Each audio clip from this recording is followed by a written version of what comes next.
जेके भी सिंधी परिवार पंहिंजनि घरनि में हिक ॿिए सां ऐं ख़ासि करे ॿारनि सां सिंधीअ में ॻाल्हाइनि था, उन्हनि खे रिश्तो.com जे पारां 10% मेंबरशिप डिस्काउंट मिलंदो। जे सचपच तव्हां पंहिंजनि ॿारनि लाइ सुठो सिंधी छोकिरो या सुठी सिंधी छोकिरी चाहियो था त तव्हां असांजी हिन स्कीम जो फ़ाइदो खणी सघो था।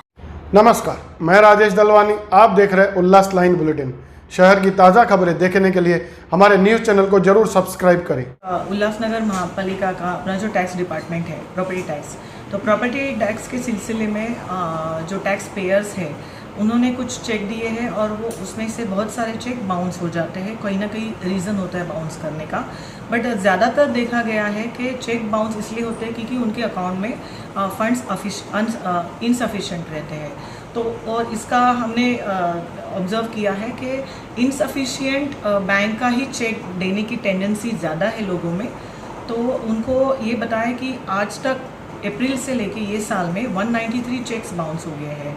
तो हमने last in the month of February only हम लोग ने शुरू किया है कि जिनके चेक बाउंस होते हैं उनके खिलाफ निगोशिएबल इंस्ट्रूमेंट एक्ट 1881 जो है उसके सेक्शन 138 के अंडर केसेस करना हमने शुरू किया है।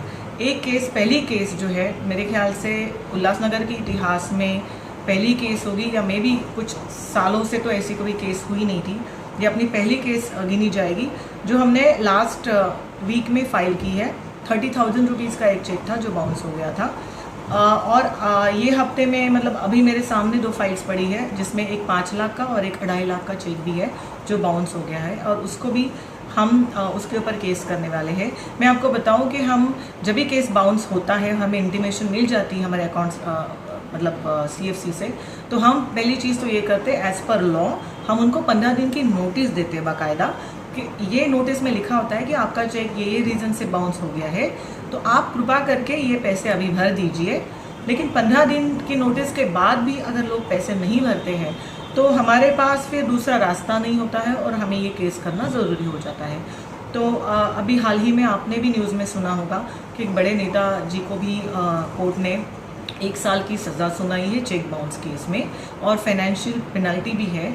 मैं आपको बताऊं कि under section 138 of negotiable instrument act अगर चेक बाउंस होता है तो under this it is a criminal offence, और उसका पनिशमेंट ये है कि there can be 2 years imprisonment, 2 साल की कैद, या फिर मॉनेटरी पेनल्टी है, financial penalty, that can go up to double of the amount of check.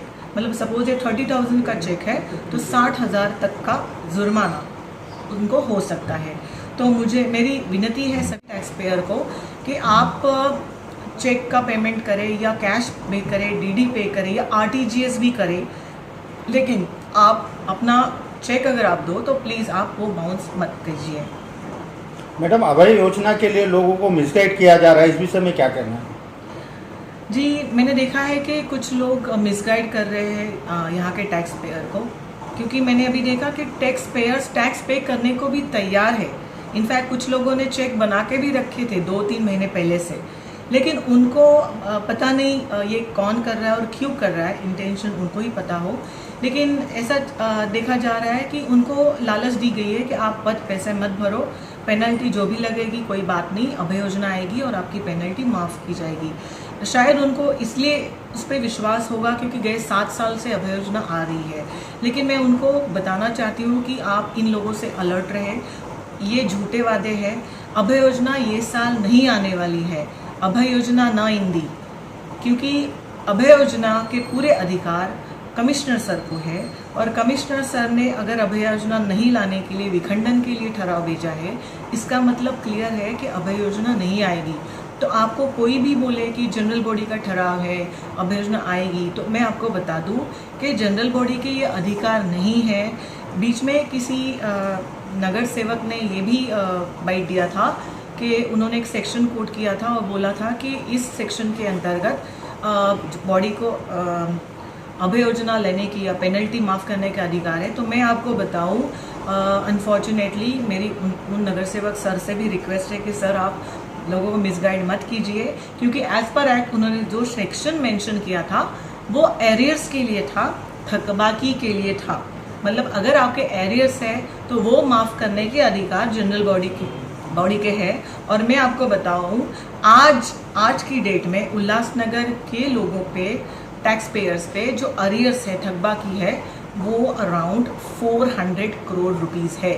400 crore रुपए अगर जनरल बॉडी माफ़ कर सकती है तो अभी मुझे इस विषय में कुछ कहना नहीं है, लेकिन पेनल्टी जो बोल रहे हैं, अभय योजना जो हम लगा रहे हैं, वो सर्वस्वी अधिकार जो है वो कमिश्नर सर के है, और कमिश्नर सर ने मना किया है कि अभय योजना नहीं आएगी। तो मुझे आपसे विनती है कि आप प्लीज़ कृपया करके किसी की बात नहीं सुने, क्योंकि नुकसान आपका ही है। क्योंकि ये जो 2% का पेनल्टी लगती है वो जनरल बॉडी ने डिसाइड की हुई नहीं है, टैक्स डिपार्टमेंट में भी डिसाइड की हुई नहीं है, वो एक्ट में है और एक्ट के तहत 2% है। अगर उसमें 2% में आप रिडक्शन करना है जो भी है, तो इसके अधिकार सिर्फ और सिर्फ गवर्नमेंट को है, और गवर्नमेंट अगर एक्ट में चेंजेस करेगी तभी 2% का कम या ज़्यादा जो भी है हो सकता है। तो आप ये समझिए कि जब तक आप पेमेंट नहीं करेंगे तब तक 2% हर महीने लगता रहेगा, तो नुकसान आप ही का है। तो मेरी रिक्वेस्ट है कि आप जल्द से जल्द, इनफैक्ट मैं तो बोलूँ कि यही महीने में भर दीजिए, तो क्या होगा कि नेक्स्ट मंथ मार्च का 2% पेनल्टी आपको नहीं लगेगा। धन्यवाद। मैडम जी, कई प्रॉपर्टियों में डायरेक्ट इनडायरेक्ट शहर के पॉलिटिकल लीडरों का इन्वॉल्वमेंट है, जिसमें कई टैक्सेस बकाया हैं। इस विषय में आपका क्या कहना है? जी, अभी ये बात है कि यहाँ के जो पॉलिटिशियन हैं, जो यहाँ रहते हैं या उनकी कोई प्रॉपर्टीज़ होगी, तो ये बात मैं आपको बताऊंगी, अगर उनके नाम पे कोई प्रॉपर्टीज़ है और उनको अभी इलेक्शन में भी, इलेक्शन आ रहे हैं अपने कॉरपोरेशन के, वहाँ पे भी अगर उनको फॉर्म भरना है और इलेक्शन कंटेस्ट करना है एज उम्मीदवार, तो उनको भी अपनी जितनी भी प्रॉपर्टी उनके या उनकी फैमिली के नाम पे है उनका बाकायदा भुगतान करना पड़ेगा। और अगर उनके नाम पे कोई प्रॉपर्टीज़ नहीं है और शायद उनका भी यही अभय योजना का वो इसीलिए बवाल कर रहे हैं कि उनकी प्रॉपर्टीज़ का भी उनको टैक्स नहीं भरना पड़े, तो मुझे लगता है कि ये उनकी गलतफहमी है और उन्होंने ऐसा नहीं करना चाहिए। अभी मेरे पास I don't have exact list of politician जिनकी प्रॉपर्टी अभी है, इसलिए मैं आपको नहीं दे सकती, लेकिन मुझे उनसे भी एक नम्रता से विनती है कि सर आप आपका जो भी टैक्स है आप भर दीजिए, क्योंकि आप समझिए ये टैक्स कहाँ जाने वाला है, ये टैक्स कॉरपोरेशन के खाते में जाने वाला है, और उस टैक्स का उपयोग इस शहर के विकास के लिए ही होने वाला है। तो मुझे उनसे रिक्वेस्ट है कि ये जो लीगल टैक्सेस हैं वो आप प्लीज़ जल्द से जल्द भरिए। उल्लास लाइन बुलेटिन को सब्सक्राइब करें, बेल आइकॉन दबाएं और देखिए उल्लास लाइन बुलेटिन की न्यूज़ सबसे पहले आपके मोबाइल पर।